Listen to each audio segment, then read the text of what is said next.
Hi YouTube, it's Kathy and this is my weekly entertainment wrap-up for September 25th through October 1st. This week I read 1 book, I watched 3 shows, I watched 6 movies and DNF'd a movie, and I listened to 1 book.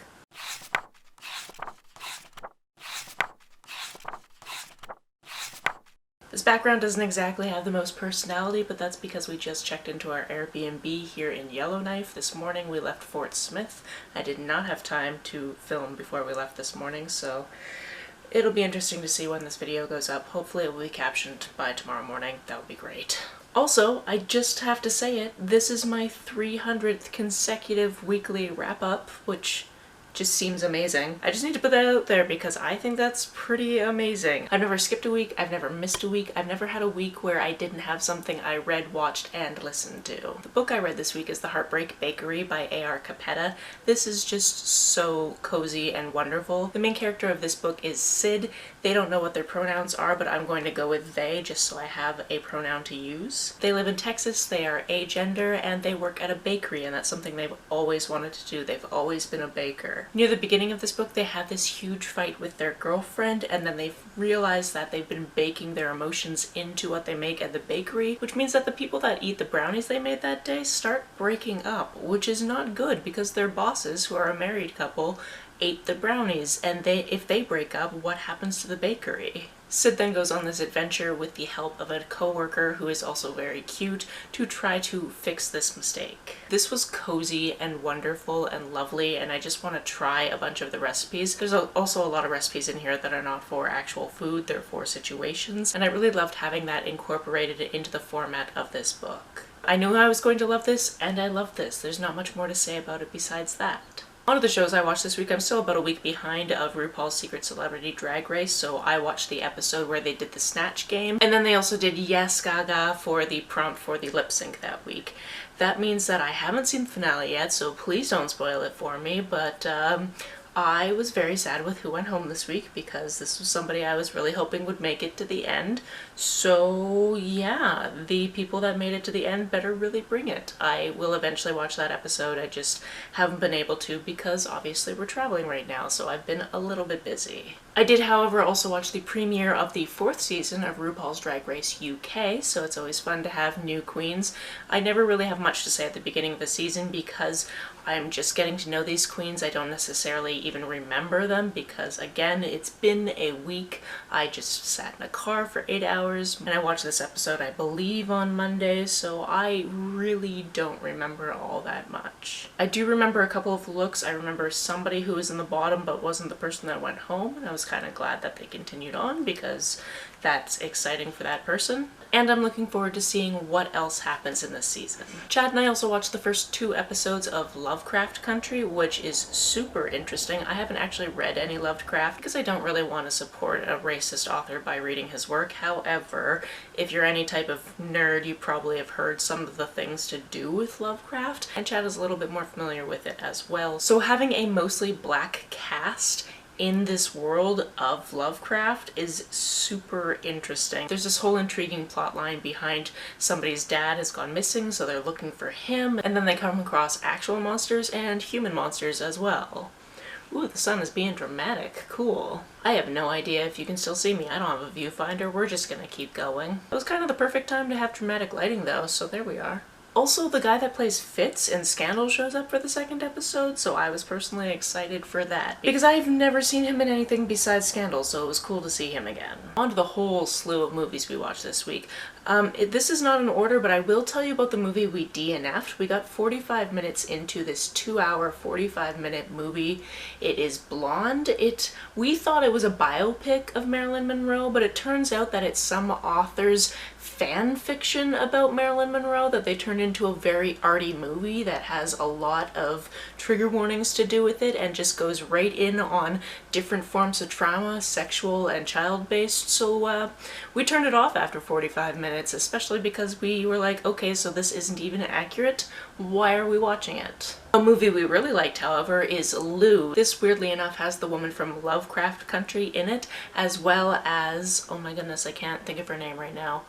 Oh my goodness, what is her name? I know her from The West Wing. She's also the mom on a TV show called Mom that I've never seen, but I know it's her. Allison Janney, there we are. Thank you, brain. Essentially, they are neighbors. Allison Janney's character is getting older. She's got some arthritis. You know that she has a certain history and has a certain set of skills, but her neighbor doesn't know that. So when her neighbor's daughter goes missing, she flies off the handle and goes to help and figure it out. And this takes some really interesting twists and turns, and we very much enjoyed it for that. We also watched a dark comedy called The Last Shift, and it's about this guy that's been working at this fast food place for 38 years, and he's decided that he needs to go to where his mom is, which is down in Florida, to help take care of her. And he's never really done all that much with his life. He didn't finish high school, and he's got this other guy coming in who's going to be taking his place, but he can't actually leave and get his last paycheck until he has trained this guy up. This guy, however, is like, this is a shit job. I don't know why anyone would want this, but because he's on parole, he has to have a job and that type of thing. There's a little bit to talk about with race relations and that type of thing. And it's just kind of bleak at the end because something happens where you're just like, this guy needs to be punished, but he's not, and he just sees the person he wrongs afterward, and that person is just living his life and being okay and continuing to not be a piece of shit, whereas one of them is a piece of shit. It's a whole big thing. I don't think it was my favorite thing I ever have seen, but we watched it and it was fine. We also watched Do Revenge, which I very much enjoyed. Firstly, the two main girls. One of them I know from Riverdale, the other one I know from Stranger Things. The friend that we were visiting let me know who the parents are of that actor, and now I can't unsee the fact that her mom is Uma Thurman. Like, I can't unsee it. I don't know how I didn't notice it before.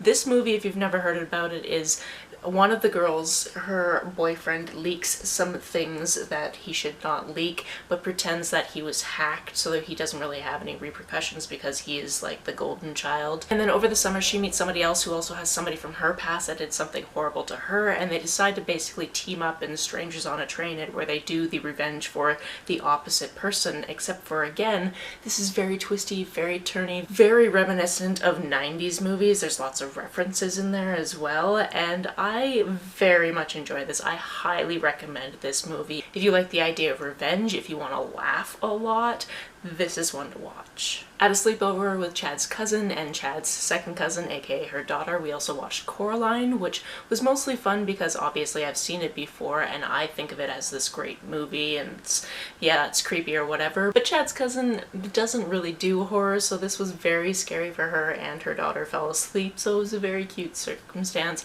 We actually spent a lot of time during this movie going outside and watching the Northern Lights, which prior to this trip I had never seen before, and they are very, very cool, and they were very awesome that night. So I'm excited to see more of that now that we're even further north right now. Additionally, Hocus Pocus 2 came out, so we watched that on the day that it came out, which, as I'm recording this, was yesterday. So it was fun. It's probably not the best sequel to a thing I've seen before, but I did really enjoy a lot of things it did. There were a bunch of Easter eggs. The main cast looked great coming back. I really loved that Doug Jones came back to be Billy again. I also loved different nods it had to the original. I loved that the two main girls that were trying to put things right were women of color. I really enjoyed that, so it was fun to see these certain things come through. Also, the boss lady from Ted Lasso is in it for a very brief amount of time, and that was just glorious. So it was nice to see her in something else as well. It's maybe not the best it could have been. The ending left a little bit to be desired, but I enjoyed it nonetheless.